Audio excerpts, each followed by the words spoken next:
The resurrection gives us hope beyond the grave. Death was introduced with Adam's sin. We will all die. That's the foe we cannot conquer alone. We're all doomed to die. Death came through Adam, life through Jesus Christ. There is no hope apart from the resurrection of Christ. See, we were created to have life. We were created to live. As Paul says in Acts, in Him we live and move and have our being. God created us to have life.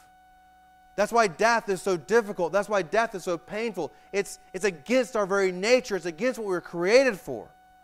We were created for life, but our sin brings death.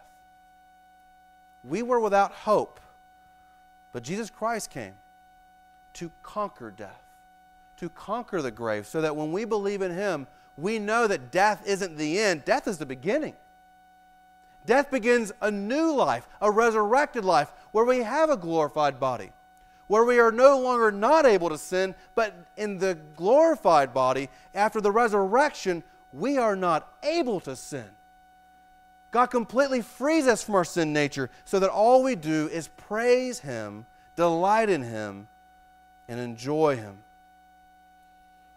If you're not a Christian this morning, you need that good news.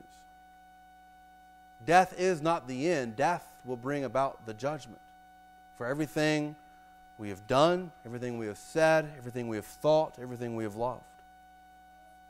Death brings about the judgment where you stand before God and you'll be speechless. There's no defense for you. There's nothing you can argue about. Your soul, your will will condemn you.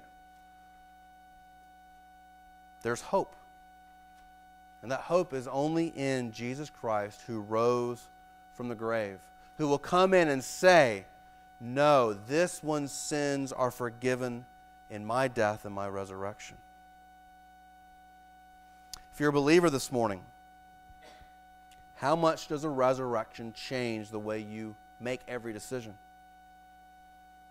Paul says in 2 Corinthians 5:10, speaking of us, for we must all appear before the judgment seat of Christ, so that each one may receive what is due for what he has done in the body, whether good or evil.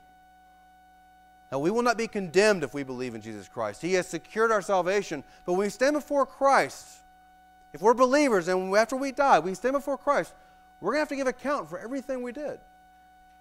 We are called to be good stewards of this time. We are called to redeem our time. How much does your life reflect the resurrection? How much are you pursuing things in this world in contrast to the things that you're pursuing that are set apart for you in heaven, where there is no rust or moth? Are you living for the rewards you can receive today? Are you living to receive the rewards that you will receive at the resurrection, where Christ Himself hands out the crowns for those who are faithful and persevered to praise His name?